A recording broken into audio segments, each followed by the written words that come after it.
La LGV, on commence à en voir les rails, en tout cas sur plan. Le plan énergie adopté à la région. Et enfin, un jeu éducatif d'orientation dans la ville pour les plus jeunes. Petit à petit, les choses se précisent du côté de la ligne à grande vitesse. Ce matin, les associations de riverains avaient rendez-vous avec Réseau Ferré de France qui leur a présenté ses hypothèses de tracé à l'intérieur du fuseau D pour la partie Haute-Garonne. Le tracé sur lequel on s'oriente, c'est un tracé qui va traverser le coteau entre Pompignan et Saint-Rustice pour après monter vers la commune de Grisol-les-Frontons.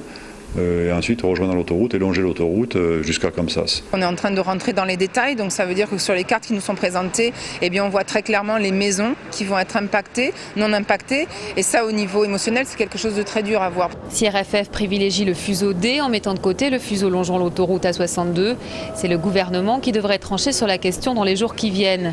L'Union pour la sauvegarde des villages a longtemps défendu le fuseau A62. Aujourd'hui, l'association préférerait l'utilisation de la ligne existante. Petit à petit, on s'aperçoit que ce tronçon n'est pas vraiment utile. Le TGV ne va pas gagner plus de temps.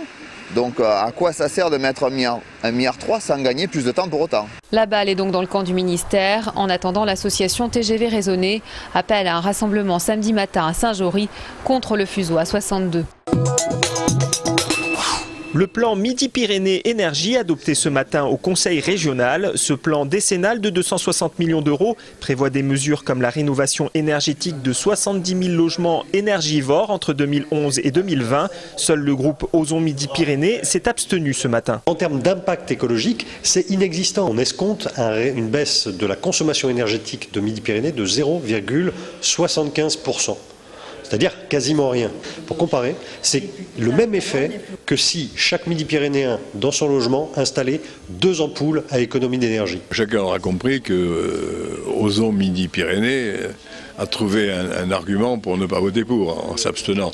Non, c'est un bon plan, c'est une ouverture au développement, une accélération du développement sur les énergies renouvelables, qu'il s'agisse du bois, la biomasse, et puis le solaire et le vent. 40 millions d'euros sont alloués au développement des énergies renouvelables. Le président de la région estime qu'il faudra sortir du nucléaire d'ici 20 à 30 ans. Donc il faudra en sortir.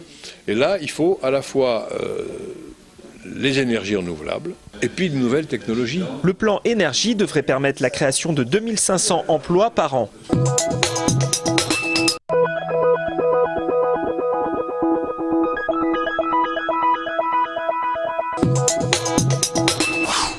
Les conférences du congrès sur l'écomobilité de Toulouse au centre Pierre Baudis prennent la forme de Pecha Kucha, un terme japonais désignant le bruit de la conversation. Créée en 2003, cette forme de présentation est immuable. Chaque intervenant présente 20 images pendant 20 secondes chacune qui viennent appuyer, corroborer ou mettre en valeur son propos. Le public se concentre sur la voix et l'image et au moment où il décroche, une image surprenante vient le rattraper. Les communications s'en trouvent dynamisées avec une durée limitée à 6 minutes 40. Pour exemple, le reportage que vous venez d'entendre dure 41 secondes et contient 13 images. Ce n'est donc pas un Pecha Kucha. C'est un ouf de soulagement pour Tom et Léa. Ce couple ariégeois avait écopé en février dernier de 200 € d'amende pour s'être installé dans une yourte. Aujourd'hui, la cour d'appel a statué. Ils peuvent retourner dans leur habitation. On va continuer à vivre en Ariège déjà, y travailler et puis pouvoir s'implanter plus sereinement, quoi. Ouais, plutôt que d'être toujours un peu vagabond. Jusque-là, on était quand même pas mal nomades. Bon, on aimerait bien s'établir un peu plus. Et puis, c'est vrai qu'on est content d'être en yourte, c'est super, quoi. Tom et Léa peuvent donc rejoindre leur yourte et démarrer leur nouveau projet. Quoi qu'il en soit, nous on est juste des jeunes qui cherchons à trouver des solutions pour pouvoir vivre ensemble et puis que demain soit meilleur, quoi, comme tout le monde.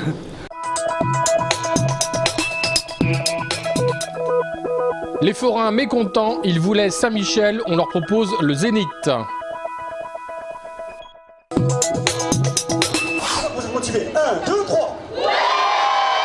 C'était aujourd'hui la 6e édition du City Raid Andros. Plus de 400 jeunes et leurs enseignants ont participé tout ce jeudi à une marche d'orientation dans Toulouse, visant à leur faire découvrir de façon originale et ludique leur ville, son patrimoine et ses curiosités. L'année dernière, on est arrivé 10e, mais bon, tant que j'ai participé, c'était bien quand même. Également au programme, sensibilisation aux règles de vie en société et familiarisation avec les transports publics urbains. Ça c'est juste à côté là.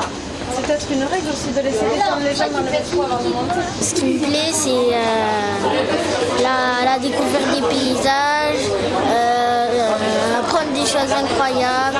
Je pense que vous allez y arriver quand même. Oui. Ouais. Vous allez gagner Oui, même si on est un peu en retard. L'équipe gagnante participera à la grande finale nationale le 15 juin prochain à Paris. Du 19 au 21 mai, à la Grainerie se déroule le premier marché professionnel euro-régional des arts vivants. Compagnies, groupes, agents artistiques et programmateurs sont là pour mettre en place des coopérations, notamment économiques. Notre euro-région, c'est Midi-Pyrénées, Languedoc-Roussillon, la Catalogne et les Baléares. Si on arrive à monter des tournées à l'échelle d'une euro-région, c'est évidemment beaucoup plus de tournées possibles pour des spectacles par exemple. Et c'est quand même une des questions toujours pour les spectacles, c'est de trouver le maximum de dates pour tourner. Si les euro-régions existent depuis longtemps, l'eau festénale vient consolider les échanges professionnels du territoire transfrontalier. Elena vient d'Aragon et elle veut monter une compagnie de théâtre. C'était très intéressant pour que je voie les spectacles d'autres compagnies, d'autres pays, et pour me connaître et pour voir différentes manières de produire ou de créer. Ce festival, c'est un marché professionnel, mais aussi 33 spectacles, 7 espaces scéniques et un studio radio. Je serai actrice, mais une vraie, pas comme l'autre. La 8e édition de Concours de cours se déroulera ce vendredi 20 mai à l'ABC à 20h. L'entrée est libre et gratuite pour assister à la projection des 12 films en compétition. Ce sont des étudiants du master AGCOM de l'UT1 de Toulouse qui organisent ce rendez-vous du cinéma français, espagnol, allemand ou encore lituanien.